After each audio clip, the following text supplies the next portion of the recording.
تو انہوں نے پھر فیصلہ کیا کہ اب ہم پاکستان کے وجود پر ایک ایسا حملہ کریں گے جس کے بعد پاکستان اپنے وجود کو باقی نہیں رکھ پائے گا۔ تو یہ جو حملہ تھا، یہ اس حملے کے لیے انہیں شیخ مجیب کی قیادت میں مکتی باہنی کے لوگ یہ میسر آ گئے، چونکہ یہ پہلے دن سے بنگالی زبان کے حوالے سے کھڑے تھے اور یہ بات کہتے تھے کہ بنگالی لوگوں کو الگ سے شناخت ملنی چاہیے، ان کی الگ سے کرنسی ہونی چاہیے، اور جناب بنگالی لوگوں کو ان کی زبان کے اعتبار سے قبول کیا جانا چاہیے، اور پاکستان میں صرف اردو نہیں بنگلہ کو بھی ایک قومی زبان کا درجہ ملنا چاہیے۔ تو ہندوستان نے اس تقسیم سے اور اس چیز سے بڑا فائدہ اٹھایا، تو اس نے شیخ مجیب اور اس کے حواریوں کو شہ دینا شروع کر دی۔ لہٰذا نتیجہ یہ نکلا کہ 1971 میں انہوں نے پاکستان پر حملہ کیا اور پاکستان کے وجود کو دو حصوں میں تقسیم کر دیا۔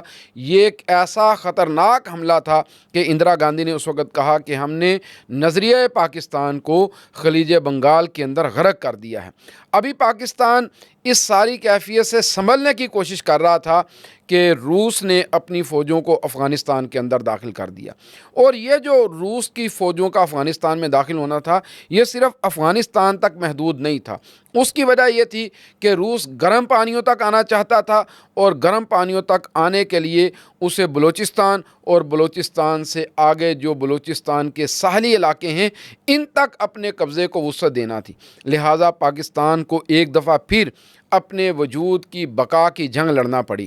تو یہ جو روس کے خلاف پاکستان کو جنگ لڑنا پڑی، اس جنگ نے بھی پاکستان کو بڑے خطرات سے دوچار کیا۔ پاکستان کی معیشت کے اوپر اس نے بڑے اثرات چھوڑے، پاکستان کے معاشرے کے اوپر اس نے بڑے اثرات چھوڑے۔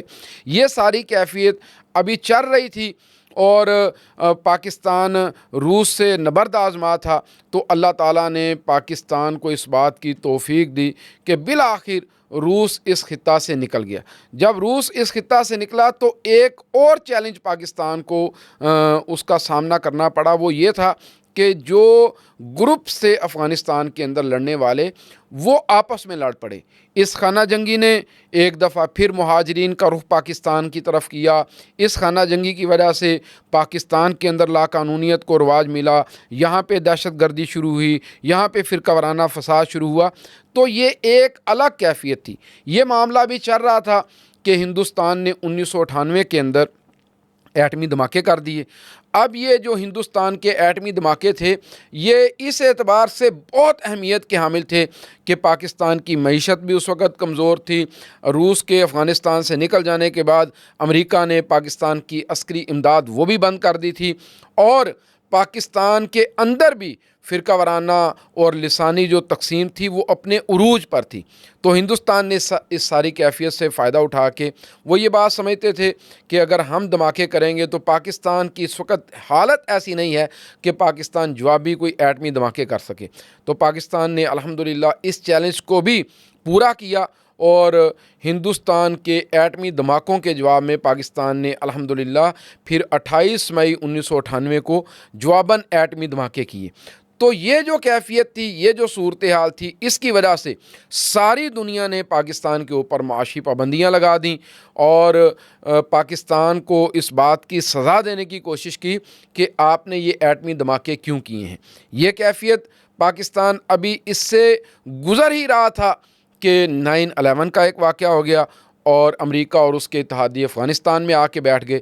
یہ ایک ایسی جنگ تھی کہ جس جنگ سے ہمارے دشمنوں نے خوب فائدہ اٹھایا، لہٰذا انہوں نے بھی جس طرح امریکہ اور اس کے اتحادیوں نے افغانستان کے اندر ایک جنگ شروع کی، تو پاکستان کے دشمنوں نے، جس میں سر فہرست انڈیا تھا، اسرائیل تھا، انہوں نے افغانستان کو اپنا بیس کیمپ بنایا اور پاکستان کے اندر دہشت گردی کا آغاز کر دیا۔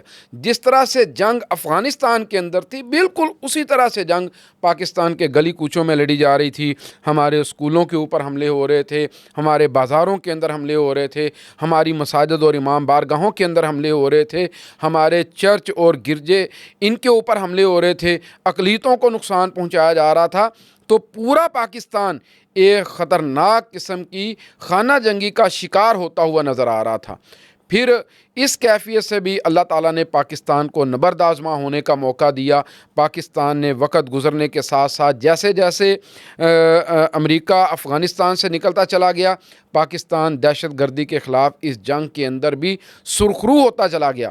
تو یہ چیلنجز تھے جو تقریباً 2021 تک مسلسل پاکستان کو درپیش آتے رہے، اور پاکستان مسلسل ایک جنگ کے ماحول سے گزرتا رہا۔ اس سارے ماحول کے اندر میں یہ بات سمجھتا ہوں، پاکستان کے وجود کا باقی رہ جانا، پاکستان کا آگے بڑھنا، ایک ایٹمی قوت بن جانا، میزائل ٹیکنالوجی کا حاصل کر لینا، پاکستان کا اپنے جنگی طیارے تیار کرنا شروع کر دینا، میں یہ بات سمجھتا ہوں کہ یہ پاکستان کی چھوٹی کامیابی نہیں تھی۔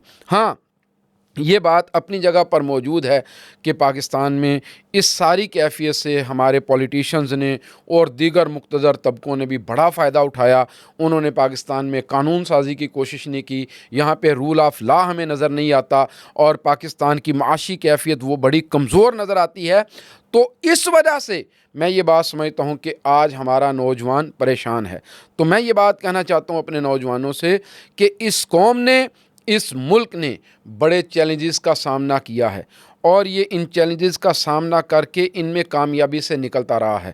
ابھی بھی اگر ہم سب کے سب ایک مٹھی ہو جائیں، ہم سب کے سب شعور کے ساتھ اور وقار کے ساتھ آگے چلنے کا فیصلہ کریں، اور ہم اتحاد اور اتفاق کی آواز بن جائیں، ہم اپنے ملک میں کسی انتشار کو جگہ نہ دیں، تو مجھے اس بات کی پوری امید ہے کہ ہم آگے بڑھ سکتے ہیں، ہم کامیابی کی طرف جا سکتے ہیں، اور ہماری جو قوم ہے انشاءاللہ تعالیٰ یہ دنیا کے اندر ایک ترقی یافتہ قوم بن کے کھڑی ہو سکتی ہے۔